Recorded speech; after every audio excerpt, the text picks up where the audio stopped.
Bonjour, eh bien aujourd'hui nous allons découvrir un nouveau jeu.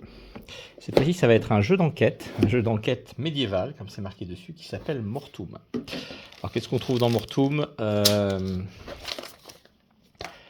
petit sachet avec des tokens, on va voir à quoi ils servent. Une feuille d'introduction qui nous explique voilà, qu'il faut se concentrer pour faire la partie, être dans un endroit calme et qu'on va mener un jeu d'enquête.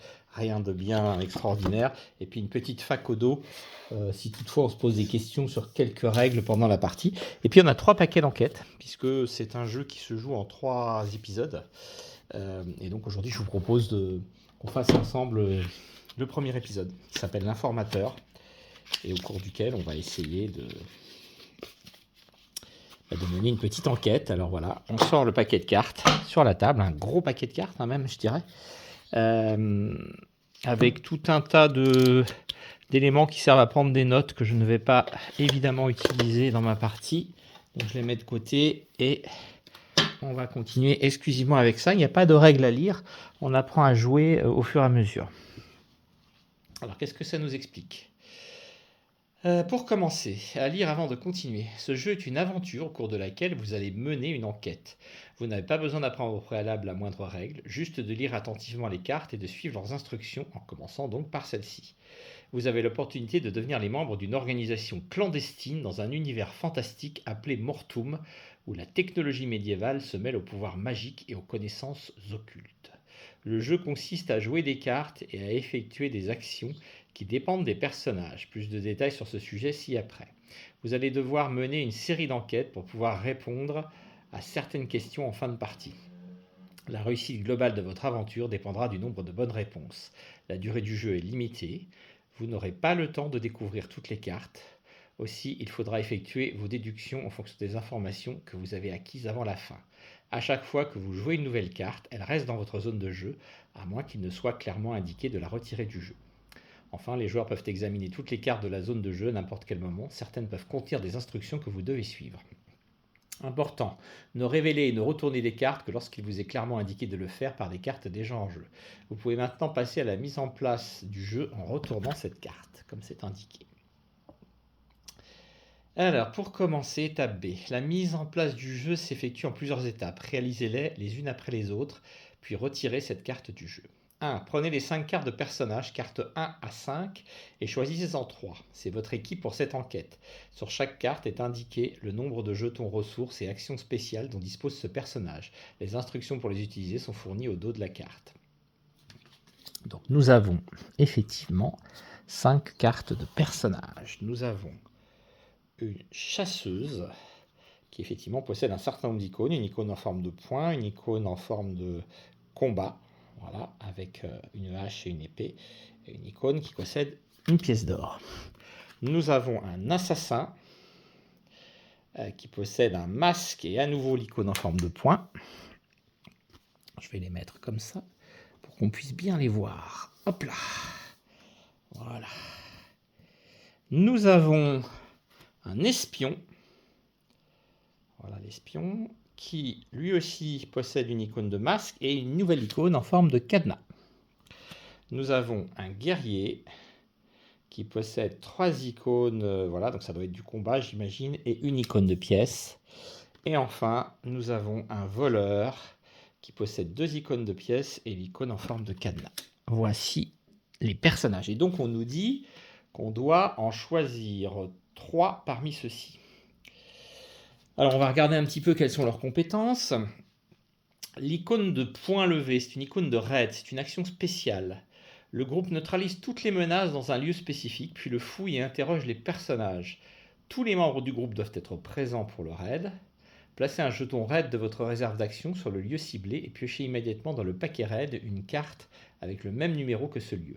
Les lieux ayant subi un raid ne sont plus accessibles. Aucune action ne peut y être effectuée, y compris les actions de cartes en jeu. Se reposer ne renouvelle pas les jetons de raid. Autrement dit, c'est une action unique qu'on pourra faire dans un lieu. Nous avons l'action de combat, hein, cette fameuse icône avec l'épée et la hache. C'est une ressource. Les jetons combat sont dépensés à chaque fois que le groupe est confronté à un combat. Si le texte d'une carte demande que vous dépensiez un certain nombre de jetons combat, vous devez le faire immédiatement. À chaque fois que vous devez dépenser un jeton combat et que vous n'en avez pas, le groupe reçoit un jeton blessure.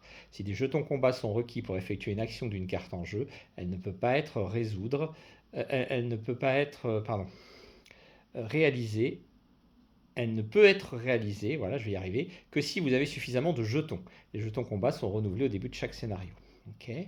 Et les pièces, c'est des ressources aussi, comme le combat.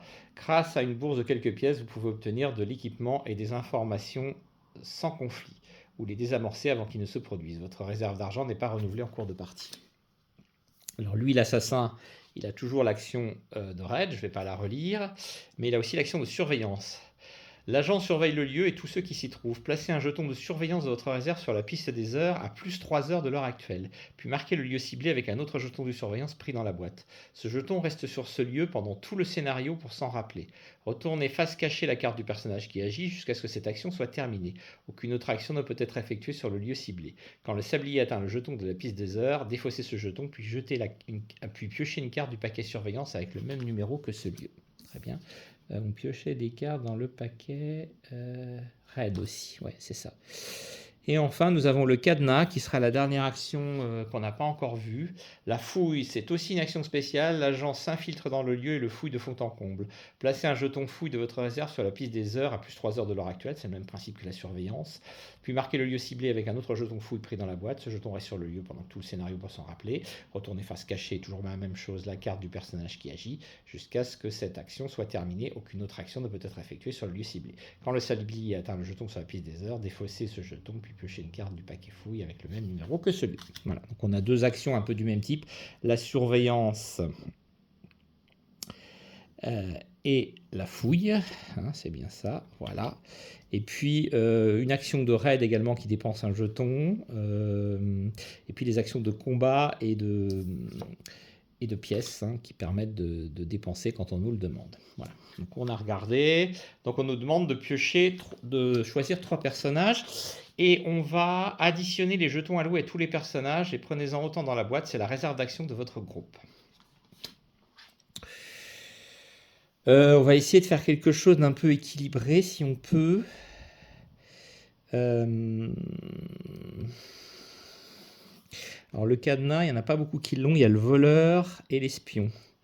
Donc je vais prendre le voleur et je vais laisser tomber l'espion. Quoique, ça serait peut-être pas mal de faire l'espion. Non, je vais faire l'assassin. Et peut-être le guerrier, ça serait pas mal, ça me ferait 3 pièces, 3 icônes de combat, donc niveau ressources je serais blindé, et puis une icône de chacune, hein, le raid, ouais on va faire comme ça. Donc le guerrier, l'assassin et le voleur seront nos personnages. Du coup je défausse le reste, je n'en ai pas besoin. Voilà. On continue. Donc je prends, il me dit autant d'icônes de ressources qu'il y en a. Donc je vais avoir du coup une icône de surveillance, le masque, une icône de poing, voilà. Donc ça c'est bon. Ça c'est pour celui-ci. Nous avons une icône de fouille et 2 icônes de pièces. Très bien, les pièces peuvent être utiles, effectivement. Voilà, pour elle. Et enfin, nous avons 3 icônes de combat. Ah, ça rigole pas, là. Oh. Il y a du combat. C'est un guerrier, en même temps, c'est normal. Voilà, donc il a pas mal de possibilités de combat. Et à nouveau, une icône de pièces. Donc, a priori, je mets ce stock... Voilà, je mets ce stock à disposition. On va les regrouper par icône. Je mets ce stock à disposition de mes personnages qui pourront donc agir avec ceci. Voilà, c'est parfait. Je vais laisser mes autres jetons à côté. Ensuite, prenez les cartes 6 et 7 et assemblez-les pour constituer une même grande carte. On va peut-être faire comme ça, du coup. Je vais mettre mes ressources ici. Voilà. 6 et 7, une même grande carte. Mais écoutez, on va les mettre ici. Voilà, c'est parfait. Et effectivement, ça nous fait une journée de 6 heures, 7h, 8h, 9h, 10h, 11h, 12h, 13h, 14h, 15h, 16h, 17h, 18h, 19h, 20h, 21h, 22h, 23h, 24h, 1h du matin, 2h, 3h, 4h, 5h du matin, et on recommence. Donc ça nous fait une journée. Placez le jeton sablier sur la case 6 heures. Alors, on doit avoir dans notre réserve de jetons un jeton sablier que je vais trouver tout à fait. Il est ici. Donc il sera bien sur la case 6 heures. Voilà. Parfait. Sur certaines cartes, vous trouverez des actions que vous pourrez effectuer en jouant d'autres cartes indiquées dans le texte de la carte par leur numéro. Ces actions sont disponibles à n'importe quel moment tant que la carte qui les propose est en jeu et que le lieu requis est accessible. Effectuez l'action termine la mise en place en piochant et en jouant la carte mentionnée dans le texte. Action disponible. Ok. Terminer la mise en place. Dièse 8. C'est la carte 8, je suppose, qu'il faut que j'aille chercher. Je suppose. Ça me paraît bizarre, mais why not? Je pense. Alors, voyons voir ça.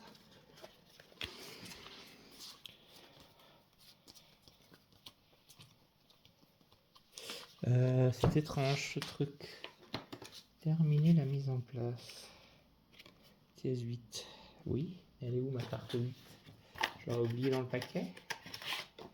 Je vérifie parce que je ne la vois pas, cette carte 8.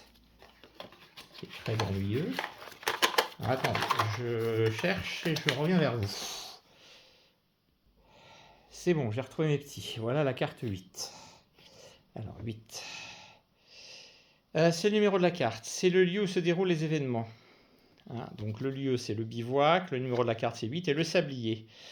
Cette icône indique que vous devez avancer le jeton sablier du nombre de sabliers indiqués. Faites-le maintenant. Donc, on est déjà à 7h du matin. Ça commence bien. Faites-le maintenant. N'oubliez pas à l'avenir de bien noter le passage du temps au fur et à mesure que vous piochez et que vous jouez de nouvelles cartes. Si le passage du temps déclenche un événement, résolvez en premier l'action qui a provoqué le passage du temps et appliquez les effets. Ok, les personnages ont besoin de se reposer, ils doivent manger, dormir et effectuer d'autres activités nécessaires. Les personnages doivent se reposer après 18h ou gagner de la fatigue. À partir de 19h, chaque emplacement d'heure indique la fatigue accumulée par le groupe. La fatigue pénalise sévèrement les capacités du groupe le jour suivant de l'enquête. Si à n'importe quel moment le groupe cumule 6 points de fatigue, l'enquête se termine immédiatement et vous piochez la carte 32. Prenez toutes les cartes fouilles, surveillance et raids de ce scénario et constituez-les en paquets séparés. L'étape de mise en place est terminée, vous pouvez commencer à jouer et on retourne. Alors, surveillance, elle est là. Je vais les mettre ici. Hein. Surveillance, on va les mettre comme ça. Raid et fouille. Je la mets au-dessus, mais voilà, hein, elles ont les symboles correspondant aux actions et elles sont classées par ordre de numéro croissant. Donc, je les mets comme ça. Ok, et là, il me dit de retourner cette carte. Donc, boum, j'ai encore un passage du temps, donc il est 8h. Ça commence mal, hein, le temps passe vite. Voilà, il me le dit. Hein. N'oubliez pas d'avancer le jeton sablier lorsque vous retournez des cartes. Journal du groupe Oméga, 12 mai de l'an de grâce 1403. Un groupe d'agents envoyés enquêter dans un village isolé appelé Bois-Charogne a disparu il y a un mois. Nous ne pouvons même pas tenter une mission de sauvetage puisque nous ignorons la localisation exacte de ce village. Nous ne savons pas grand-chose au sujet de cette affaire. Récemment, nous sommes parvenus à trouver une personne qui a promis de nous fournir des informations nécessaires. Nous devons la rencontrer dans les vieilles ruines près de l'auberge de la Louve endormie. Notre informateur, qui s'est présenté sous le nom de Laurine, s'est engagé à nous attendre tous les matins de 8h à 10h. Comme il est 8h du matin, c'est encore possible aujourd'hui. Les fortes pluies ont transformé les chemins en bourbiers presque impraticables. Notre voyage jusqu'au point de rendez-vous a pris 3 jours. Le 11 mai, en fin de journée, nous sommes enfin parvenus sur place et nous avons dressé notre bivouac, donc le fameux bivouac, près de la route principale. Au matin, nous avons levé le camp et avec l'argent promis comme paiement à Laurine, nous sommes allés dans les ruines pour l'attendre. Piochez la carte 25 et placez-la au centre de la surface de jeu. Alors on y va, on pioche la carte 25. Et donc effectivement, cette carte 25 nous explique que nous avons notre bivouac et que nous avons un lieu appelé les ruines, qui est le lieu numéro 1, si je ne m'abuse. Je vais donc la mettre ici. Voilà. Très bien.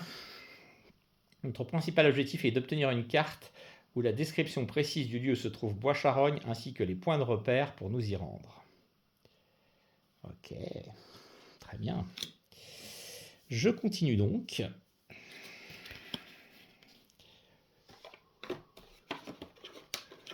Alors, je vais mettre mon défausse ici. Comme ça, je n'en aurai pas besoin. Hop là. Toc. Donc, je continue et il me dit de piocher la carte 9. Les ruines. 3 sabliers, la vache. Bah écoutez, on y va. Hein. Il est donc 11h du mat. Ça fait mal, il passe du temps. Hein. Les murs de pierre portaient encore les traces d'un grand incendie. Le sol était jonché de morceaux calcinés, des tuiles en ardoise du toit. Ce n'était pas vraiment l'endroit que nous aurions choisi pour une rencontre, mais il fallait attendre Laurine, et nous avons profité de ce temps pour examiner notre environnement. Piochez la carte 26. Donc je pioche la carte 26, et qui va nous donner d'autres possibilités. Vous voyez, ça continue avec la ferme, lieu 2, l'écurie, lieu 3, et l'auberge, lieu 4. Donc je suppose que je la mets à côté pour, comme dans nos parties de Carte Aventura, constituer un petit panorama qui est très sympathique, ma foi. Ce que je vais faire, c'est que je vais redescendre un peu ça. Voilà, il n'y a pas besoin que ce soit plus haut que ça. Ça, je le redescends aussi. Et ça, je le redescends aussi. Ce qui nous permet de voir d'un peu plus près notre environnement immédiat. Voilà. Alors, Laurine n'est jamais venue, même après l'avoir attendu au-delà de l'heure convenue. Effectivement, il est déjà 11h du matin. Il a dit qu'il viendrait entre 8 et 10. Peut-être quelque chose l'avait-il retardé ou empêché de venir. Ah oui, tu m'étonnes. Avec un léger sentiment de malaise, nous avons examiné la vieille maison et nous y avons trouvé quelques traces de couleur pourpre sur les pierres, nous faisant fortement penser à du sang séché. En regardant de plus près, nous avons trouvé d'autres traces sur les pierres et sur le sol, ainsi qu'un petit morceau de tissu vert. Il y avait de nombreuses empreintes de pas aux alentours, y compris les nôtres. S'il y avait des traces laissées par des inconnus sur le sol couvert de cendres, nous ne sommes pas parvenus à les identifier. Où aller maintenant? Peut-être que quelqu'un dans la ferme de l'autre côté de la route a vu quelque chose. Laurine a bien dû passer la nuit quelque part. Nous pourrions commencer nos recherches en allant vérifier à l'auberge. De plus, il est fort peu probable qu'il soit arrivé à pied. Peut-être que quelqu'un à l'écurie pourra nous aider. Donc la ferme, peut-être quelqu'un aurait vu quelque chose. L'auberge où il aurait passé la nuit, ou l'écurie où il aurait laissé son cheval. Et là, nous savons que nous avons trouvé dans les ruines des gouttes de sang et un morceau de tissu vert. Retournez cette carte.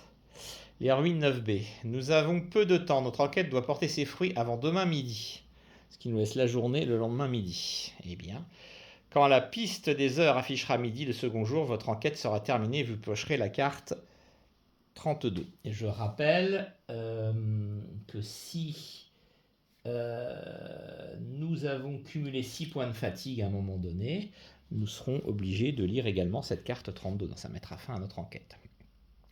Nous avons décidé de garder un œil sur les ruines pendant quelques temps, juste au cas où. Vous êtes sur le point d'utiliser une action spéciale. Vous allez apprendre à le faire et à découvrir quel résultat vous pouvez attendre. Prenez un jeton surveillance dans la boîte de jeu. Plus tard, en cours de partie, vous devrez prendre un jeton de la réserve du groupe pour chaque action. Bon, là, pour l'instant, visiblement, je peux le faire comme ça. Placez votre jeton surveillance sur la piste des heures sur la case à plus 3 heures de l'heure actuelle. Donc il est 11h, 12h, 13h, 14h. Voilà. Placez un autre jeton surveillance de la boîte sur le lieu 1, les ruines. Ça veut dire qu'on surveille ce lieu des ruines et qu'on va voir ce qui s'y passe. Très bien. Normalement, j'aurais dû le faire en consommant un de mes jetons à moi, mais là, il me donne une action bonus, j'ai l'impression. Ce lieu n'est plus disponible pour toute autre action tant que l'action actuelle n'est pas terminée. De plus, ce jeton restera ici jusqu'à la fin de la partie pour vous souvenir que vous avez déjà effectué une action de surveillance sur ce lieu. Lorsque le sablier atteint le jeton sur la piste des heures, défaussez-le et piochez une carte du paquet surveillance portant le même numéro que le lieu choisi. Dans votre cas, vous devrez piocher la carte numéro 1, puisque les ruines c'est le lieu 1, je piocherai donc la carte surveillance numéro 1. Tout à fait. Important, vous ne serez plus incité à effectuer une action spéciale surveillance fouille raid. Vous pouvez y avoir recours quand vous le souhaitez. Les instructions sont indiquées au dos de vos cartes personnages, donc ça veut dire que je les retourne pour surveillance et fouille par exemple, et que je ferai la même action, c'est-à-dire que je prendrai un des actions que j'ai en réserve à plus 3 heures et je le mettrai sur le lieu qui ne pourra rien faire d'autre. Action disponible, camper pour la nuit. Hein. Alors, disponible après 18h, et je pioche la carte 13, ou je vais à l'auberge, je pioche la carte 12, ou je vais à l'écurie, je pioche la 11, ou je vais à la ferme, je pioche la 10. Et donc je garde cette carte devant moi pour m'en souvenir. Et bien voilà, notre aventure commence. Alors, où Laurine aurait pu aller? La question est de savoir quand il a été tué, si toutefois il a été tué. Parce qu'il y a des traces de sang. Cette étoffe verte, ça me dit quelque chose. Il y aura des choses à trouver. Effectivement, il ne serait pas venu à pied. Donc, dans tous les cas, il aurait forcément pris contact avec l'écurie. Il n'aurait peut-être pas eu le temps de passer à l'auberge s'il a été assassiné la première journée, dans l'hypothèse où ce sang serait le sien, bien sûr. À la ferme, on aurait pu voir quelque chose. Je vais commencer par aller à l'écurie. Donc, je vais piocher la carte 11. Donc, l'écurie, évidemment, me dit de dépenser encore un temps. Il est déjà midi. Alors, qu'est-ce qu'on nous raconte? L'étable était proche de l'hospice, d'où il était possible de voir une auberge et une taverne. Tout à fait. Qui sont à côté, hein, on est bien d'accord. Une colonne de fumée s'élevant d'une forge et une maison de maître à 2 niveaux, probablement la résidence du propriétaire de ces terres. Piochez la carte 27. J'ai bien fait d'aller à la... Voilà, regardez ce qui se passe. Toc. Et donc j'ai encore, évidemment, la fameuse forge, la demeure du propriétaire et la taverne, qui viennent du coup compléter notre panorama. Et vous voyez, nous avons du coup un certain nombre de lieux sur lesquels on va pouvoir aller. C'est parfait. Alors, une taverne, la forge, la maison du maître à 2 niveaux. Ok. Nous nous sommes approchés des grandes portes et avons jeté un œil à l'intérieur. Dans cette pièce spacieuse se trouvait une énorme botte de foin près d'un mur. Des passages menaient vers différentes stalles de chevaux à gauche et à droite de l'entrée, et un garçon maigrelet était en train de nettoyer une des stalles. Il nous a accueillis en s'inclinant et nous a demandé si nos chevaux avaient besoin d'être nourris et abreuvés.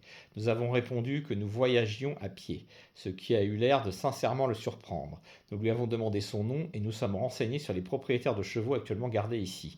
Le garçon a répondu qu'il s'appelait Phony et avec une fierté non dissimulée, il nous a récité la liste des propriétaires des chevaux. Selon lui, 4 d'entre eux appartenaient à Maître Boriles, le propriétaire terrien, un autre à Corben, l'aubergiste, et les 5 autres à des pensionnaires dont il ignorait les noms.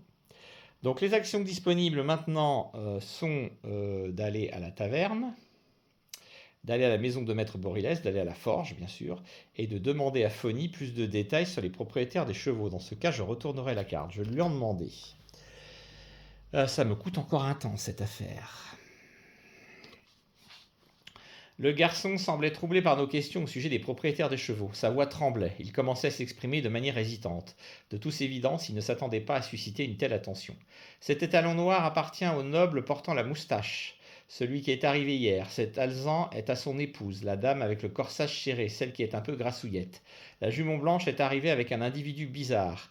Il avait des vêtements colorés et une sorte d'instrument avec lui, une sorte de lutte, peut-être que c'en était vraiment un. Vous le reconnaîtrez facilement. Il porte une tenue rouge vif avec du vert tout aussi vif. Tiens donc, du vert. La jument grise appartient à Corben, c'est le tenancier de l'auberge. Et puis il y a un autre cheval gris dans la stalle suivante, mais celui-ci est à des paysans de passage dont il tire le chariot. Puis il y a ce grand cheval roux, c'est un marchand qui l'a amené ici. Il est arrivé il y a 3 jours après la tombée de la nuit, tout trempé, et il est allé rapidement s'abriter. J'ai à peine pu le voir. Les 4 autres chevaux appartiennent à Maître Boriles, 2 juments et 2 poulains. Le garçon a terminé les explications avant de nous jeter un regard paniqué et nous dire qu'il devait reprendre du travail avant que quelqu'un ne s'aperçoive qu'il tirait au flanc. Action disponible, donc aller à la taverne, 15. Oui, évidemment. Aller à la maison de Maître Boriles. Ok. Et aller à la forge. Et donc, je sais que le verre que j'ai trouvé...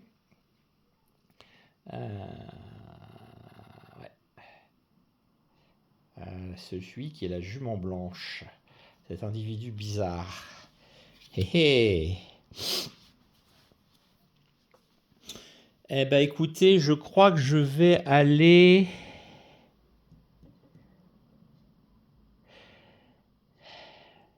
Je vais aller à l'auberge, je vais prendre la 12 et voir si j'arrive à trouver cet individu.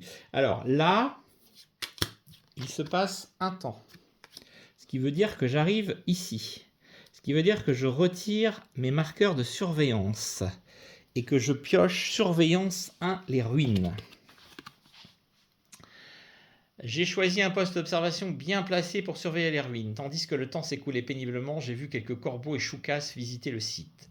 À un moment donné, mon attention s'est focalisée sur la lisière des forêts après les ruines. Je m'en suis approché pour examiner les lieux de plus près et j'ai trouvé les traces d'un campement. Il y avait également plusieurs empreintes de pas un peu partout, ainsi que 2 bancs improvisés avec des bûches et des rondins de bois. Je m'attendais à trouver les restes d'un feu de camp, mais il n'y en avait pas. Les actions spéciales surveillance fouille et raid vous permettent d'obtenir des informations supplémentaires et même de trouver de nouveaux lieux à explorer. Utilisez-les à votre avantage, la durée du jeu est limitée et il se peut que vous ne puissiez pas dépenser tous vos jetons. Nous vous conseillons d'utiliser une autre action spéciale le plus rapidement possible. Retournez cette carte pour révéler le numéro... retournez la carte 25 pour révéler le numéro 25B. Ce qui veut dire que...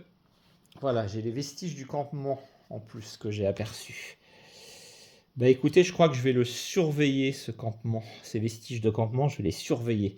Et donc, j'ai consommé ma seule action de surveillance que j'avais de possible. Et à plus 3 heures, il se passera quelque chose. Et celui qui surveille, c'est évidemment notre assassin. Hein, il disait qu'on devait retourner la carte du personnage qui agissait. Donc l'assassin ne sera plus disponible. Ok. Continuons avec l'auberge, du coup. Nous sommes passés devant l'écurie avant de nous approcher de la porte de l'auberge, surmontée de la pancarte, la louve endormie. Juste à côté de l'auberge se trouvait la porte d'une taverne surmontée de la pancarte, la louve repue. Donc la taverne et l'auberge. Piochez la carte 27.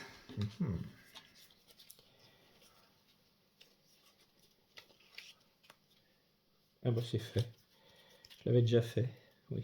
Celle que j'avais déjà mise en jeu ici. Donc il n'y a pas de changement. Je pouvais l'obtenir de différentes façons. Nous avons poussé la large porte pour entrer dans l'auberge où nous avons été accueillis par un grand homme d'âge moyen vêtu d'une longue tunique noire. Il s'est également incliné en nous souhaitant la bienvenue. Je me nomme Corben et je dirige cet établissement. Cette gente dame est ma sœur Vera, dit-il en désignant une femme se tenant dans l'embrasure d'une porte de l'autre côté de la pièce. Voudriez-vous vous reposer? Après, je n'en doute pas, un long voyage. Les lits sont faits et nos tarifs sont plus que raisonnables. Si vous avez faim, la taverne est juste à côté. Vous ne regretterez pas d'avoir goûté la formidable cuisine de Roman. Donc, je peux parler au pensionnaire de l'auberge. Je peux rester pour la nuit après 18 heures en dépensant 1 sou. Je peux aller à la maison du propriétaire terrien. Je peux aller à la taverne. Je peux aller à la forge. Je peux parler à Corben des visiteurs et des rumeurs récentes. Bah, je vais parler au pensionnaire de l'auberge en piochant la 20. On va voir ce que ça me donne. N'oublions pas que mon temps est limité. Alors, ça me coûte un temps déjà cette affaire de parler aux pensionnaires de l'auberge qui sont là. Hop, donc il est déjà 15 heures. Hein. N'oublions pas que notre temps file. Dans l'auberge, nous avons rencontré d'autres voyageurs. Un couple arrivé 3 jours plus tôt. L'homme et la femme se dirigeaient vers la capitale et attendaient leur fils aîné qui devait arriver d'ici quelques jours. Nous leur avons demandé si les pensionnaires avaient disparu hier ou aujourd'hui ou si quelqu'un était parti récemment. Il s'est avéré que l'homme et la femme ne prêtaient guère attention aux gens qui les entouraient. Finalement, cette conversation s'est révélée être totalement vaine. Cependant, peut-être que parler à d'autres pensionnaires nous permettrait d'obtenir des réponses que nous cherchons. Alors, je peux passer plus de temps aux alentours de l'auberge pour chercher d'autres invités. Je vais le faire. Donc, ça me coûte encore un temps. Ah la vache, ça file. Hein. Un homme corpulent flânait devant l'auberge. Nous sommes sortis dans l'idée de lui parler. Et il nous a dit qu'il était marchand et qu'il était arrivé ici le 9 du mois. Le même jour, il a rencontré un pensionnaire qui s'ennuyait et qui s'était présenté sous le nom de Laurine. Ah, ben voilà une nouvelle. Ce dernier affirmait être une sorte de marchand colportant des informations. Laurine était, semble-t-il, de bonne humeur et aurait envisagé de quitter la région dès qu'il aurait été payé pour ses informations. Il aurait passé 2 nuits à l'auberge et la dernière fois que l'homme corpulent l'aurait vu... donc c'était le 9 donc le 9, le 10, donc c'est le 11, hein, voilà, bah oui, le matin du 11, Laurine serait passée devant l'écurie et se serait dirigée vers la ferme. Puis le marchand aurait passé toute la journée à l'auberge sans jamais revoir Laurine. Il a réfuté la possibilité qu'il puisse être parti sans être vu. Mais ce qui a éveillé sa curiosité après l'événement est que Corben lui-même serait allé préparer la chambre pour le prochain pensionnaire, alors que cette tâche incombe généralement à Vera. Ce travail étant supposé être indigne de l'aubergiste. Qui plus est, il aurait également trouvé quelque chose qu'il serait allé ranger dans sa propre chambre. Nous avons remercié pour ces précisions avant de partir. Maintenant au moins nous savons qu'il aurait été inutile de fouiller l'ancienne chambre de Laurine. Même s'il y avait laissé des documents, il devait désormais se trouver ailleurs. Bien. Donc, Corben a refait la chambre. Parler à Corben des visiteurs et des rumeurs récentes.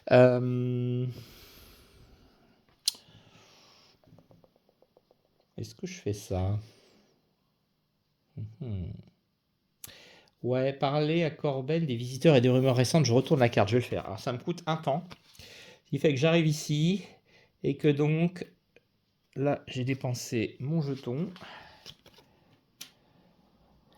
mais je peux récupérer le 8.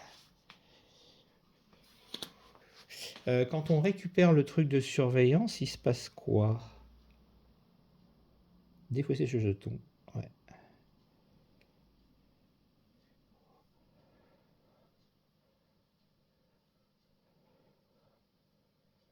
Ouais. Donc je récupère la 8 en surveillance. Peut-être que ça va me donner des informations. On va voir. Ou pas. Après, on parlera à Corben parce que je ne sens pas le Corben. J'ai trouvé un poste d'observation avec une vue dégagée sur la lisière. J'ai attendu longtemps, mais personne n'est passé par ici. Merde. C'était pas l'option du siècle. Alors, voyons voir Corben. Feignant la simple curiosité, nous lui avons posé des questions à propos de tout ou rien. Corben était étonnamment disposé à nous raconter des histoires et les rumeurs de toutes les villes de la principauté, tandis que sa sœur Vera, une femme aux cheveux noirs d'environ une quarantaine d'années, continuait à balayer le sol. Alors que la conversation s'orientait vers les récents pensionnaires, nous lui avons demandé sur le ton de la plaisanterie si des gens avaient disparu dans cette région. Corben nous a juré qu'il ne s'était jamais rien produit de tel ici, fallait-il l'espérer, et que cela n'arriverait jamais. Puis nous l'avons interrogé sur les ruines et lui avons demandé si certains de ses pensionnaires étaient allés s'y promener. L'aubergiste a fait non de la tête en certifiant qu'il n'y avait jamais vu qui que ce soit. Le risque de se briser une jambe en trébuchant sur ces décombres était bientôt grand, a-t-il ajouté. Les ruines, a-t-il affirmé, étaient les vestiges d'une vieille taverne construite avant la guerre. Donc on peut parler aux pensionnaires de l'auberge. Ça, je l'ai déjà fait. Rester pour la nuit, donc ça on verra tout à l'heure. Aller à la maison du propriétaire terrien, aller à la taverne ou aller à la forge. Ouais. Alors, je vais...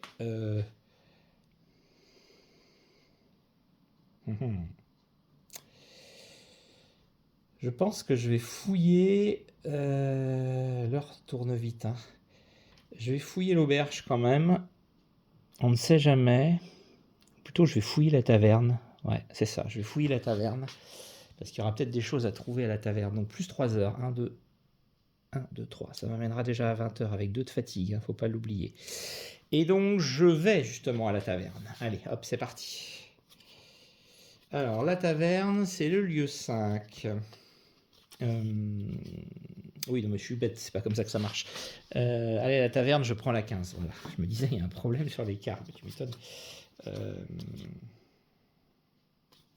Alors, 15. Alors, ça me coûte un temps, donc j'arrive déjà à 18h. Hein. Nous sommes entrés dans la taverne à l'ouvre-pu était aménagée de manière rustique et simple. Les tables et les bancs robustes semblaient rarement utilisés et ce n'était pas étonnant. Seuls les gens de passage ou demeurant la nuit à l'auberge venaient ici pour manger et boire. Lorsque nous sommes arrivés, il y avait quelques villageois en train de discuter entre eux et un jeune cuisinier préparant un repas dans un fourneau en pierre tout en lançant des regards las aux clients. Dans un autre angle de la pièce, un homme portant des habits rouges et vert vifs Je vois une mélodie peu connue sur son luth. Ah bah, c'est le fameux gars qui nous intéresse. Nous avons salué le cuisinier, choisi une des tables libres et avons commencé discrètement à écouter ce qui se disait en échangeant des propos dénués de sens pour dissimuler notre intérêt.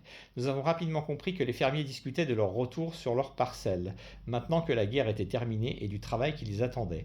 Aucune de leurs conversations ne paraissait s'orienter sur un autre sujet. Nous nous sommes approchés du musicien et lui avons demandé de nous parler des événements récents. Il a posé son luth et nous a répondu que cela faisait à peine une journée qu'il était ici et qu'il ne savait rien qui puisse nous être utile.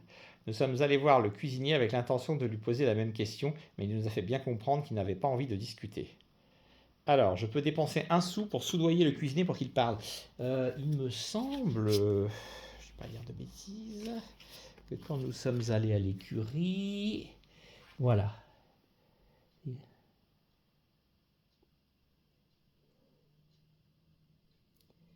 Ah, il ne dit pas quand est arrivé le gars. Alors, je vais dépenser 1 sou et je vais retourner la carte. Avec un peu d'argent, Roman est devenu beaucoup plus bavard. Nous lui avons demandé si le nom de Laurine lui évoquait quelque chose. Il a réfléchi à la question un moment, puis a fait non de la tête. Mais après quelques instants, il s'est inexplicablement ravisé. Attendez, je crois qu'un des clients s'est aussi renseigné à son sujet il y a 2 jours. Il était assis juste là et avait l'air de s'ennuyer. Il était un peu grassouillet. Je dirais que c'était une sorte de marchand.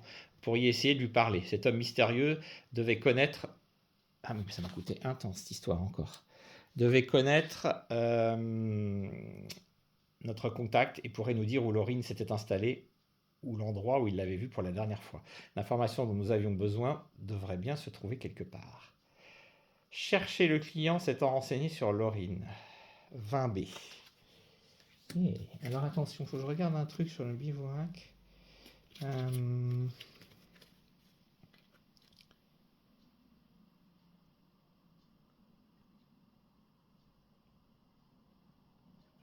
Ouais. Alors là, j'ai gagné une fatigue, hein, puisque je ne me suis pas reposé, donc j'ai gagné une fatigue. Et là, on me dit 20B. Bah écoutez, je vais le faire. 20B. 20B, 20B, 20B, 20B, 20B, 20B. Ah merde, c'est l'auberge.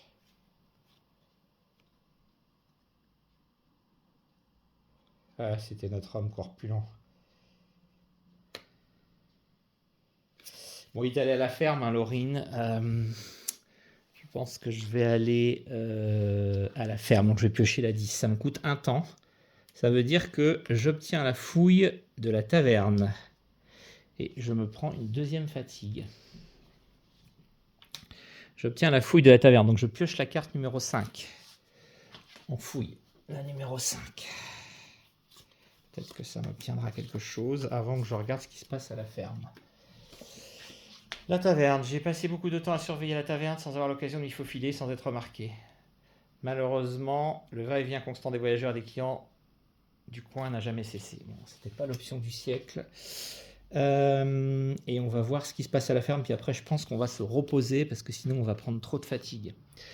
La ferme était juste de l'autre côté de la route, en face des ruines et de l'auberge. Ceux qui y vivaient avaient peut-être aperçu notre contact. La maison semblait usée par le temps, mais bien entretenue. À côté se trouvait une grange où les propriétaires semblaient-ils garder leurs chèvres. Un peu plus loin se trouvaient les tables. Nous nous sommes approchés de la maison et avons frappé à la porte. Quelques instants plus tard, nous avons entendu des bruits de pas lourds, puis la porte s'est ouverte, révélant un homme trapu aux cheveux gris portant de simples vêtements de paysan. « Bien le bonjour, messire, dit l'homme avec une note de surprise dans la voix. Si vous cherchez un endroit où passer la nuit, l'auberge est un peu plus loin, le long de la route. Nous lui avons expliqué que nous devions lui parler et il nous a invités à entrer. Le vieil homme s'est présenté sous le nom de Mirage et il nous a demandé ce que nous voulions. Nous avons décidé d'être directs et nous lui avons demandé s'il avait vu quelqu'un dans les ruines récemment. Mirage fait non de la tête.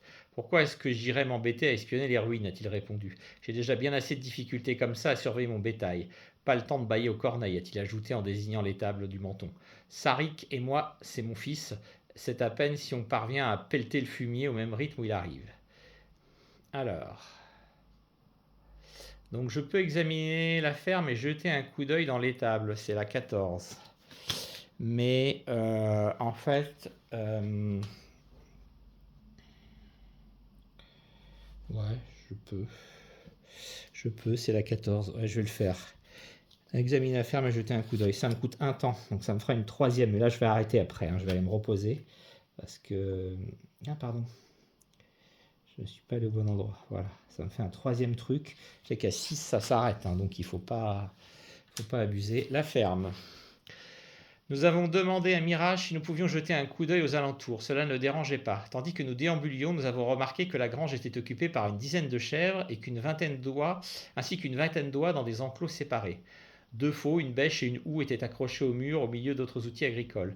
Un marteau rouillé était posé sur un établi en bois avec plusieurs couteaux et un maillet à viande taché de sang séché. Nous sommes entrés dans la cour. Des pluies récentes et des sabots des animaux avaient transformé le sol argileux en étendue boueuse. Nous l'avons traversé pour nous approcher de l'étable. Là, nous avons vu Sarik, le fils du fermier qui s'occupait du linge et lavait des vêtements dans un baquet. Quand il nous a vus, il a enfoncé les vêtements dans le baquet et nous a demandé de partir. Messieurs, vous risquez de vous salir en restant ici. De plus, ce n'est pas correct. Maître Borilès dit toujours qu'il ne faut jamais laisser des étrangers promener dans la ferme. Des gredins nous ont déjà volé des oies. Partez! Nous nous sommes approchés de lui avec curiosité. L'étable est un endroit étrange pour faire sa lessive, non? Qu'est-ce que ça peut vous faire? J'étais ici, je me suis dit que je serais aussi bien là pour la faire, voilà tout.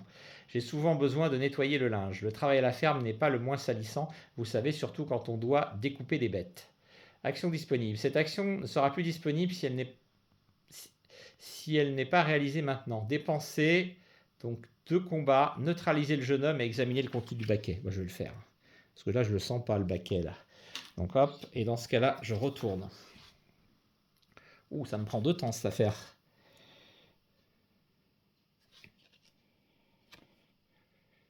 Hop là. Donc c'est-à-dire que je suis à 5. Donc là, je n'aurai pas le choix. Après, je serai obligé de me reposer si je ne veux pas mettre fin à ma partie tout de suite. Et oui, voilà, c'est chaud là.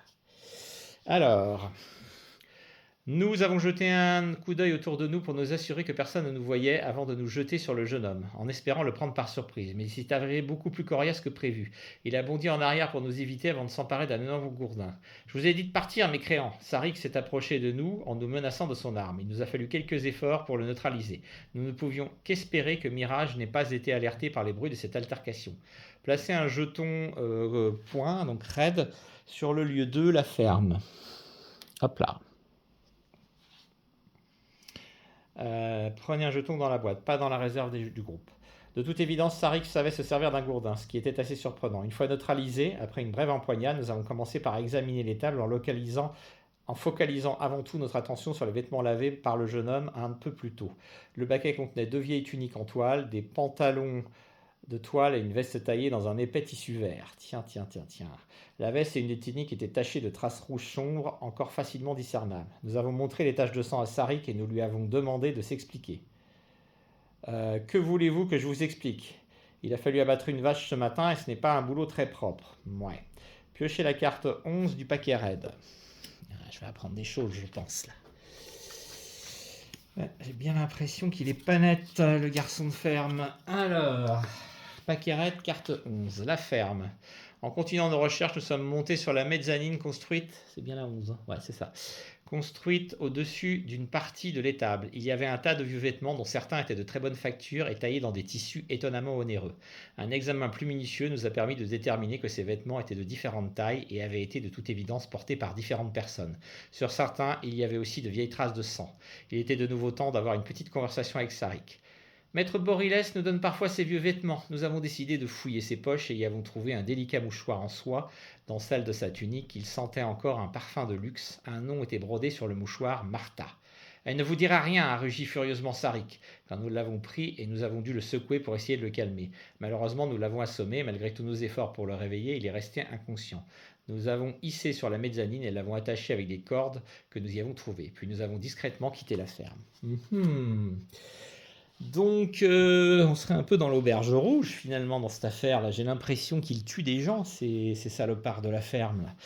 Et visiblement, ce mouchoir, est-ce que ça serait pas lié à la demeure du propriétaire terrien, avec sa femme? Il y aurait peut-être une histoire avec le jeune garçon. Bref, beaucoup de choses. Alors, camper pour la nuit, disponible après 18h. Donc, je pioche la 13. Non, attends, je peux peut-être même faire mieux. Je peux peut-être... Rester pour la nuit après 18h, dépenser 1 sou et je lis la 19. Je vais le faire, j'ai encore du fric. Oui, je vais plutôt rester à l'auberge, ça sera mieux. Et je lis la 19. Voilà, ça sera parfait. L'auberge, très très bien. Alors, L'auberge. Nous avons payé une chambre à l'auberge et nous sommes installés, reposés confortablement. Que notre souper et notre petit déjeuner soient préparés par le cuisinier nous a fait gagner un temps précieux. De plus, en plein milieu de la nuit, nous avons eu un invité inattendu. Vous pouvez envoyer un agent monter la garde pour la nuit. Si vous le faites, ajoutez un point de fatigue et ignorez les instructions suivantes. Retournez juste la carte. Sinon, appliquez les effets.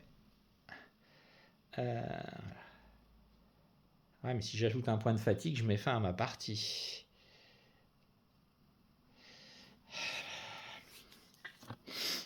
Ah, je crois qu'il vaudrait mieux enquêter encore un peu, je le regretterais peut-être. Bon, renouvelez vos jetons, voilà. Donc je récupère, alors je pense que je récupère mes personnages. Donc je récupère un truc de surveillance, 2 jetons de combat, ça c'est bon, je vais remettre ici, voilà. Hop. Donc c'est bon, j'ai 3 pièces, donc il faut que j'en remette. Ah non, pardon, je suis bête.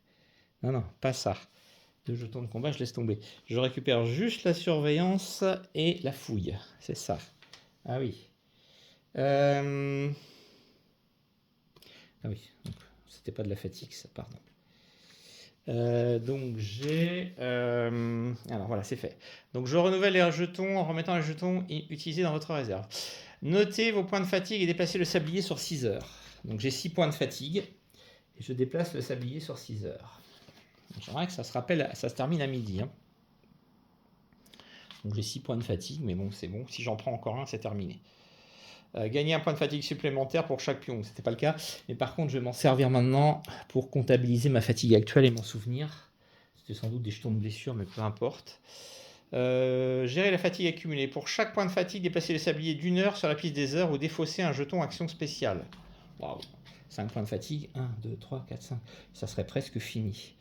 Donc je vais déposer ces 3 actions spéciales pour n'avancer que de 2 heures et me garder un peu de temps. Voilà, donc là maintenant j'ai géré ma fatigue, c'est bon. Ah ouais, c'est un peu chaud. Hein. Ouais, voilà. Piochez la carte 21, renvoyez cette carte dans le paquet. Ouais. Piochez la carte 21 et renvoyez cette carte dans le paquet. Donc je remets la 19 en place et je pioche la 21.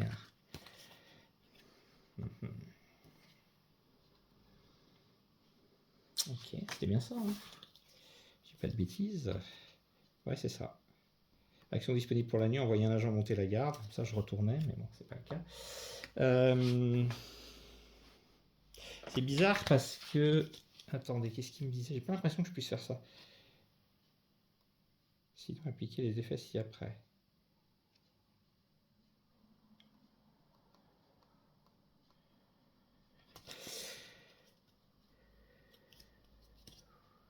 Non, c'est bon. 21, c'est autre chose. Nous sommes allés nous coucher, mais rapidement nous avons entendu frapper de manière insistante à notre porte. Nos armes à portée de main, nous avons ouvert. C'était Vera, la sœur de l'aubergiste. Écoutez-moi, s'il vous plaît. Il y a quelque chose de très important que vous devez savoir. Nous nous sommes assurés que personne d'autre n'était dans le couloir avant de l'inviter à entrer. Il se passe quelque chose à l'auberge, quelque chose de sinistre, et mon frère semble y être mêlé. Que voulez-vous dire? Il y a quelque chose qui cloche avec Corben. Je l'ai vu plusieurs fois partir en plein milieu de la nuit, et une fois je l'ai suivi jusqu'aux vieilles ruines. À partir de là, il s'est dirigé dans les bois pour rencontrer des types à l'allure louche, des bandits de grand chemin ou pire encore. Si vous voulez mon avis, ils ont discuté un moment, puis l'un d'entre eux a donné à mon frère une bourse pleine de pièces. De quoi ont-ils parlé? Je n'ai pas entendu grand-chose, mais ils ont parlé à plusieurs reprises d'un cheval. Je crois que l'un des coquins a dit à mon frère que le cheval était parfait. Pourquoi venir nous dire ceci? Pourquoi cette heure-ci? Retournez cette carte. J'ai peur que Corben ne prépare quelque chose de mal. Je suis allé dans sa chambre il y a quelques semaines pour l'arranger un peu. Il y avait sur sa table des affaires qui appartenaient à l'un des pensionnaires. Je lui ai demandé de s'expliquer et il est entré dans une colère noire. Il m'a dit de ne plus jamais entrer dans sa chambre sans son autorisation. Depuis, il m'a à peine adressé la parole. Il m'a même dit l'autre fois que j'étais un fardeau et qu'il souhaitait quitter cet endroit pour prendre un nouveau départ sans moi et sans maître Boriles. Je le soupçonne de voler nos pensionnaires afin d'avoir assez d'argent pour partir. Et je dois vous demander d'en parler à maître Boriles. Pourquoi ne pas aller lui dire vous-même?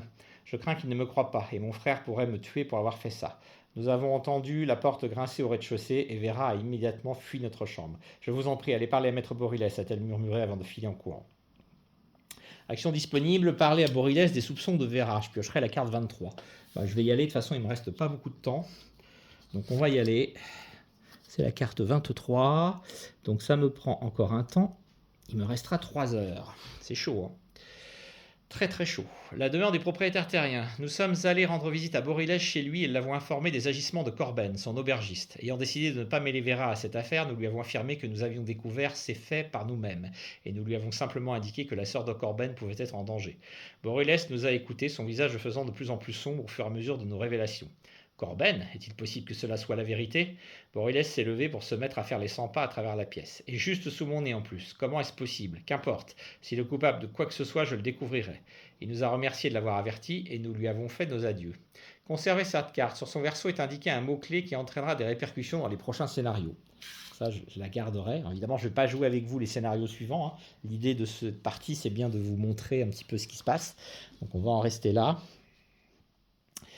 Ça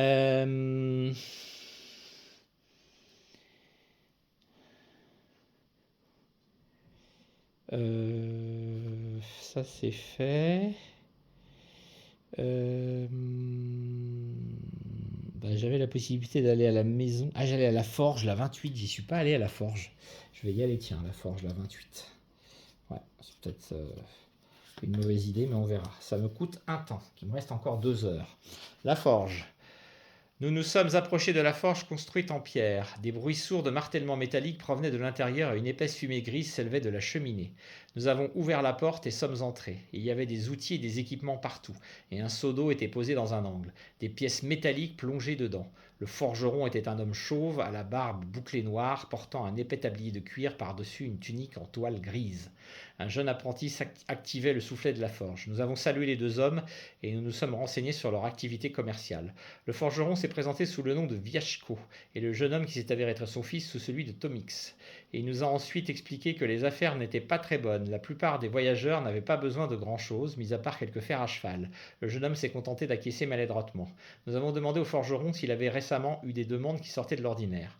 Non, rien de spécial. J'ai eu un client qui voulait que je répare des outils, un autre que je refonde une sorte de bijou. Tomix peut en témoigner, a répondu le forgeron en désignant son jeune apprenti du moton. Pour nous, ce dernier s'est contenté de sourire. Très bien, je dois vraiment y aller maintenant. J'ai des affaires à régler, a déclaré Viashko avant de soudainement se précipiter vers la sortie.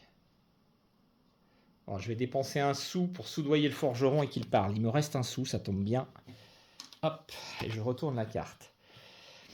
S'il n'y a pas beaucoup de travail dans le coin, l'argent ne doit pas courir les rues, si, lui avons-nous dit en posant une pièce sur l'enclume. Vous pourriez devenir un peu plus riche si vous nous disiez quelque chose susceptible de nous intéresser. Viashko a regardé la pièce d'un air hésitant avant de la prendre et de la fourrer dans sa poche quelques instants plus tard. Il nous a ensuite fait sortir de la forge pour nous raconter une histoire intrigante. Selon lui, Martha, l'épouse de maître Borilès, est venue le voir il y a quelques mois de cela. Elle voulait faire réparer une délicate chaîne en or sur laquelle était accroché un pendentif luxueux. Viashko s'est alors souvenu qu'il avait déjà réparé cette chaîne, mais pour une pensionnaire de l'auberge, une dame qui voyageait seule. Cette histoire chiffonnait encore le forgeron, mais il ne savait pas quoi en faire. C'est tout ce à quoi le forgeron pouvait ou voulait nous raconter. Tout ce que le forgeron pouvait ou voulait nous raconter. Il nous a fait ses adieux avant de disparaître dans une maison à côté de la forge. Action disponible, parler à l'apprenti, 29.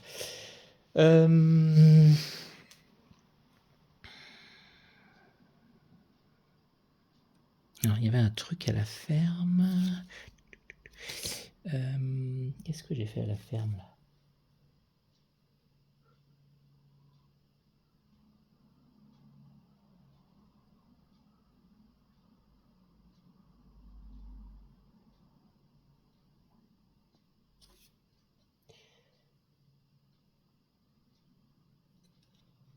Ouais.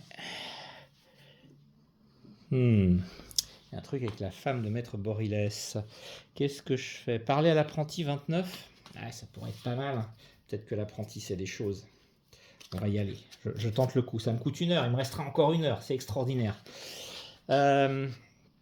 Tomix, c'est ça? Le garçon a fait oui de la tête avant de commencer à ranger les outils dans leur tiroir. Il semblait tout faire pour éviter de croiser nos regards. Nous avons décidé d'être directs et lui avons directement parlé de l'homme que nous cherchions. Nous recherchons un homme qui a récemment séjourné à l'auberge. As-tu déjà entendu parler d'un certain Laurine? Le jeune homme vous a lancé un regard hésitant avant de secouer la tête et se remit au travail. Peut-être as-tu vu quelque chose de suspect récemment? N'importe quoi. Pas vraiment, a répondu le garçon, puis il a ajouté. Vous ne devriez pas fureter dans le coin, il peut se passer des choses, vous savez.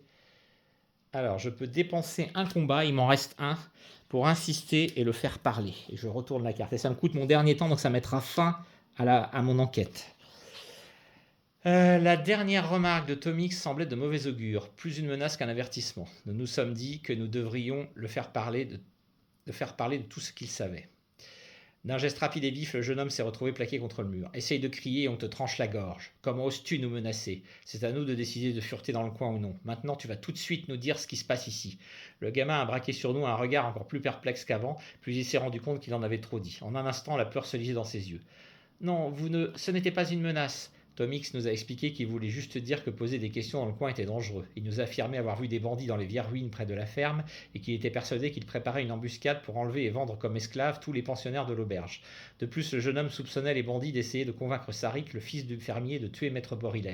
Selon lui, Sarik avait rencontré l'épouse du propriétaire terrien à plusieurs reprises dans les bois et Tomix était certain qu'il préparait quelque chose. Comme il n'avait pas d'autres détails à nous communiquer, nous avons laissé partir le jeune homme et avons quitté la forge. Et donc nous arrivons à la fin de notre enquête, ce qui veut dire qu'on doit prendre la carte 32 et répondre à des questions. Eh bien allons-y. Puisqu'on avait dit que ça se terminait à midi le deuxième jour. Alors, le groupe a épuisé tout le temps qui lui était imparti. La recherche d'informations est terminée. Pour évaluer le succès de votre enquête, vous allez maintenant choisir une réponse dans la liste pour chacune des questions suivantes. Notez les réponses choisies, elles affectent votre score. Piochez la carte 33. C'est bien ça. Alors, 33. Alors, je vais noter sur une feuille de papier mes déductions. On verra bien si j'ai raison. Alors on peut, je pense, remonter ça un petit peu pour se faire de la place pour nos déductions. Alors, première question. Qu'est-il arrivé à votre contact? Il a été assassiné. Hein.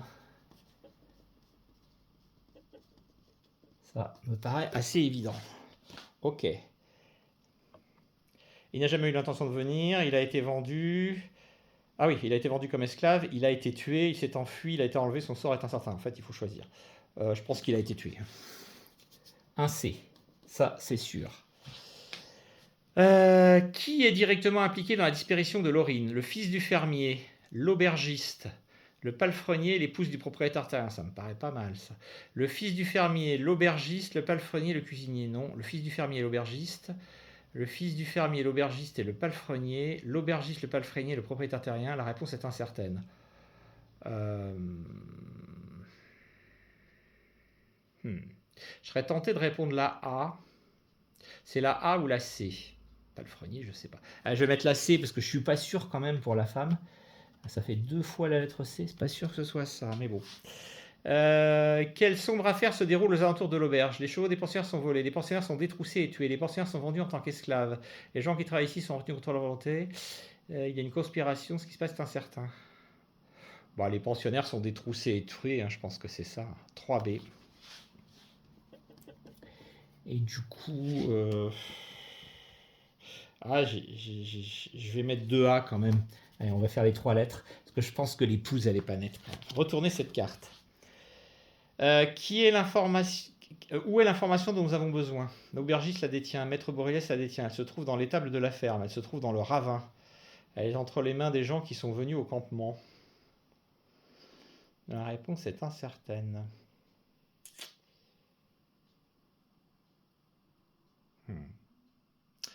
Alors le ravin, je ne l'ai pas trouvé.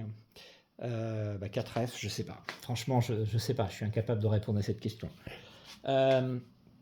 Pourquoi Lorrain a-t-il disparu? Il a été pris pour un espion, il a été vendu comme esclave. L'information qu'il possédait intéressait un 3e groupe. Il a été victime d'un vol, il a été témoin d'un crime.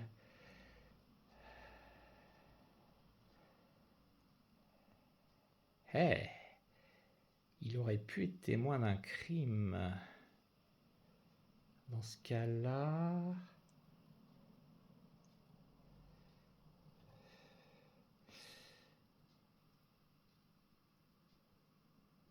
je sais pas.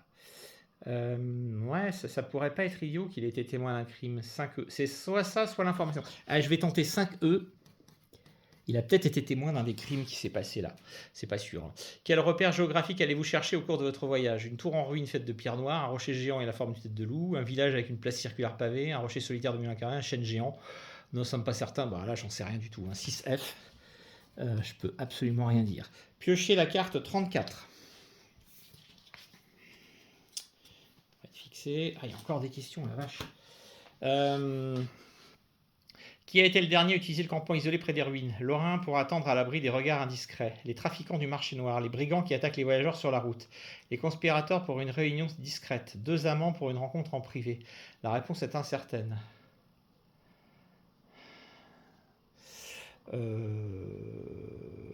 Des brigands. Moi, je pense que c'est des brigands.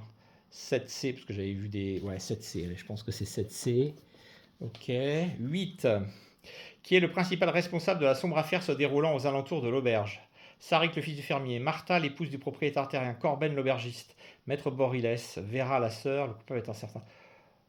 Je dirais que c'est 8C, Corben. On a dit qu'il cherchait à se faire du fric pour se barrer. Maintenant, retournez cette carte pour consulter le tableau des scores et calculer vos points en fonction de vos réponses. Waouh. Maintenant, évaluez vos résultats. Alors, 1C marque 3 points. Donc j'ai 3 points. Ça, c'est bien, hein, vous voyez. Hein, j'ai, voilà, 1C. Et c'est bien ce que j'ai répondu. J'ai mis 2A après. 2A, je marque 1 point. Hein, c'est pas si mal. J'ai mis 3B. Wow, je marque 3 points. Ça, c'est énorme. J'ai mis 4F. Alors évidemment, j'aurais peut-être mieux fait de répondre à rien du tout. Donc là, je marque rien. J'ai mis 5E. 5E, ça vaut 1 point. J'ai mis 6F. Donc je marque rien. J'ai mis 7C. Je marque 1 point. Et j'ai mis 8C. Je marque 3 points. Mon score final est donc de 3, 4, 5, 6, 7, 8, 9, 10, 11, 12. Maintenant, votre résultat, moins de 12 points. Voilà. De 12 à 15 points, pas mal. De nombreux détails vous ont échappé, mais vous avez tout de même réussi. De 16 à 20 points, vous avez presque tout découvert, bien joué. 21 points en plus, vous savez avec précision ce qui s'est passé. Si vous avez réussi votre enquête, mais que vous n'avez pas la carte avec le mot-clé dernier repos, piochez et lisez la carte 35. C'est le cas. 35. Je pioche la 35 pour mettre fin, je pense, à ma partie. Alors, c'était donc la solution. Journal du groupe Oméga, 13 mai de l'an de grâce 1403. Après avoir mené notre enquête, nous avons découvert que l'aubergiste Corben était le chef d'un réseau de criminels qui détroussaient et tuaient les pensionnaires de l'auberge. Charles l'avait bien compris. Le sale travail était effectué par le fils du fermier. Le palefrenier participait à la vente des chevaux des pensionnaires. C'est vrai que ça, on ne l'a pas vu par contre. Corben rencontrait régulièrement des trafiquants du marché noir dans les ruines de la vieille taverne près de l'auberge. Donc c'était des trafiquants de marché noir en fait, afin de vendre une partie des biens volés. Tout semble indiquer que notre contact a simplement choisi le mauvais endroit pour nous attendre. Il a été repéré par les criminels, ce qui a éveillé leurs soupçons. Il est probable qu'il l'ait tué, mais nous ne sommes pas parvenus à retrouver son corps ni les documents qu'il était censé posséder. Notre prochaine destination est Bois-Charogne, un mystérieux endroit où un groupe d'agents expérimentés a disparu au cours d'une mission de reconnaissance. Comme nous ne sommes pas parvenus à obtenir des informations sur la localisation du village, il va nous falloir nous adresser à des gens que nous aurions préféré éviter. Il est probable qu'il nous faudra payer à un moment ou à un autre, dans tous les sens du terme. Nous avons organisé une rencontre dans un village du nom de Vieille Porte, à 3 jours de voyage d'ici vers le nord. Piochez la carte 36. Et là, félicitations pour votre succès au cours de ce premier scénario. Ne remettez pas tout de suite les cartes dans la boîte, vous aurez besoin de certaines d'entre elles un peu plus tard. Mettez de côté les éléments suivants pour les prochains scénarios, donc les cartes de personnages choisis, les jetons pièces que vous aviez à la fin du scénario, les cartes 6-7, la piste des heures, le jeton sablier, les cartes avec un mot-clé si vous en avez obtenu. Attention, les prochains scénarios sont plus longs et plus complexes que le premier. Pour avoir une vision plus claire des événements et de leurs interactions, nous vous conseillons de noter les informations importantes. Là, je ne l'ai pas fait, mais je pense que quand il y a trop d'informations, il faut le faire. Le verso de cette carte illustre une partie du monde où se déroulent les événements actuels. Et voilà, et regardez, joli Bois-Charogne, Vieille Porte et la Louve endormie. Voilà, vous êtes prêts, vous pouvez maintenant commencer le scénario 2, un endroit mystérieux. Il peut nécessiter jusqu'à 3 heures de jeu. Je ne le ferai pas. L'objectif pour moi était de vous faire découvrir ce jeu Mortum. Donc c'est un jeu d'enquête, comme il en existe plein sur nos étals. Hein. Il y a d'excellents jeux d'enquête policière. Si vous voulez faire un jeu qui se rapproche plus d'un board game, moi je peux vous conseiller Minuit Meurtre en mer, qui est excellent. C'est un Cluedo, mais vraiment très très amélioré et beaucoup plus intéressant. On enquête sur un paquebot, sur des crimes qui sont commis, et il y a tout un tas de scénarios disponibles, ce qui fait qu'il y a une rejouabilité énorme. Et voilà, on enquête, on coche, on fait des déductions, et le premier qui arrive à avoir la solution a gagné. Évidemment, il existe des jeux incroyables d'enquête. Je pense notamment à la série des Sherlock Holmes. Détectives, voilà, qui ont eu plusieurs variantes, et il y en a même eu une version dans l'univers de Cthulhu avec Bureau of Investigation. Nous avons effectivement la série des détectives qui est très très bonne aussi, avec la possibilité d'aller chercher des informations sur Internet. Et puis il paraît qu'il y en a un qui est extraordinaire, qui vient de sortir il y a quelques mois, qui s'appelle Le Silence de l'ombre, où là on a carrément la possibilité, je pense que je vais me le prendre un jour celui-là, hein. On a carrément la possibilité d'assister à des scènes vidéo d'interrogatoire de suspects par la police. Il y a tout un tas de pochettes, puisqu'il y a trois chapitres dans le scénario, tout un tas de pochettes à ouvrir avec des indices, des choses un petit peu façon escape game, des énigmes à résoudre. Il semblerait même qu'il y ait la possibilité d'appeler des numéros de téléphone qui vont vous répondre, ou en tout cas vous allez écouter des boîtes vocales. Enfin bref, il paraît que le jeu est extraordinairement immersif, avec une enquête un peu plus adulte aussi, hein, paraît-il, mais en tout cas qui promet d'être intéressant. En tout cas, ce Mortum enquête médiévale, il a l'avantage, voilà, de retrouver un petit peu cette mécanique d'exploration qu'on connaît dans Carte Aventura, que j'aime beaucoup, avec ce système qu'on peut mettre des jetons pour surveiller des lieux. Alors, visiblement, je n'ai pas fait les meilleurs choix, puisque souvent je suis tombé sur des lieux où il ne se passait rien, mais j'aurais peut-être pu obtenir plus d'informations en surveillant d'autres. Gérer son temps, se reposer au bon moment, essayer de grappiller un peu de temps pour la deuxième partie de journée. Alors j'imagine que dans les scénarios suivants, s'ils sont plus longs, on a plus de jours pour enquêter. Utiliser les pouvoirs et les compétences que nous donnent nos personnages au bon moment, hein, sachant qu'on peut constituer l'équipe différemment, puisqu'on en a 5 au choix. Et puis du coup, faire marcher nos cellules grises, enquêter, raisonner. Moi j'aime beaucoup les enquêtes policières, je suis un fan d'Agatha Christie. J'ai évidemment été un grand fan de la série des Columbo à la télé, que j'adorais. Alors, ce qui était génial dans Columbo, c'est qu'on n'était pas sur, comme dans Agatha Christie, où il fallait trouver le coupable et comment il avait fait. Mais là, il fallait, on connaissait le coupable dès le début et ce qu'il avait fait et comment il avait maquillé son meurtre. Et finalement, ce qui était intéressant, c'était de voir comment Columbo, avec des indices, des pistes, arrivait finalement à trouver la faille dans le plan du meurtrier et à le démasquer, à lui faire bas les masques. Donc voilà, les enquêtes comme ça, c'est toujours passionnant. Alors évidemment, c'est beaucoup plus intéressant à jouer à plusieurs, hein. Ce jeu-là, par exemple, est plus intéressant à jouer à plusieurs qu'en solitaire, bien évidemment, puisqu'on peut du coup échanger entre nous, réfléchir, se questionner, faire les choix ensemble et décider ce qu'on fait, ce qu'on priorise, pour essayer d'aller faire la chose la plus intéressante. Mais voilà, je voulais vous le partager parce qu'il est très original, de par son thème. Une enquête dans un univers médiéval, c'est pas courant. Ce système, voilà, où on peut aller surveiller des choses en mettant des tokens, en disant peut-être que dans 3 heures on obtiendra une information importante, c'est un peu un pari. Le temps qu'on gère avec la fatigue qui peut mettre fin de manière prématurée à notre enquête, voilà, les indices qu'on trouve, essayer de croiser les pistes entre elles, voir si ça se recoupe, et puis ce système bien foutu de questions à la fin finalement qui nous permet d'évaluer notre score d'enquêteur, avec la solution évidemment qui nous est dévoilée in fine si on estime qu'on a réussi, hein, parce que si j'avais pas fait assez, j'aurais dû recommencer le score. Et donc ça c'est très bien, parce que ça nous permet justement d'avoir la solution complète de l'enquête et de dire tiens, il me manquait cet élément-là, il me manquait cet élément-là, parce que évidemment on a envie de savoir ce qui s'est passé. C'est très narratif et on a envie de comprendre et de savoir ce qui s'est passé. Mais en tout cas, c'est un jeu très sympa que je vous conseille beaucoup. Voilà, sachant que encore une fois, je n'ai fait, parce que je ne voulais pas vous spoiler trop, que le premier scénario dans lequel j'ai pas été explorer tous les lieux, donc vous pourriez très bien le refaire vous-même. Vous voyez qu'il y a plein de cartes qui n'ont pas été regardées, hein, donc ça veut dire qu'il nous reste plein de possibilités pour peut-être trouver plus d'informations que moi, interroger d'autres personnes, faire d'autres choix, prendre une équipe différente de la mienne.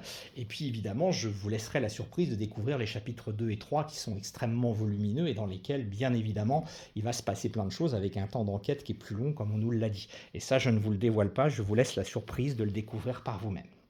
Voilà, c'était pour notre jeu du jour, un peu différent, une enquête policière, mais ça change un petit peu et je trouve que c'est sympa d'avoir de la variété sur la chaîne aussi.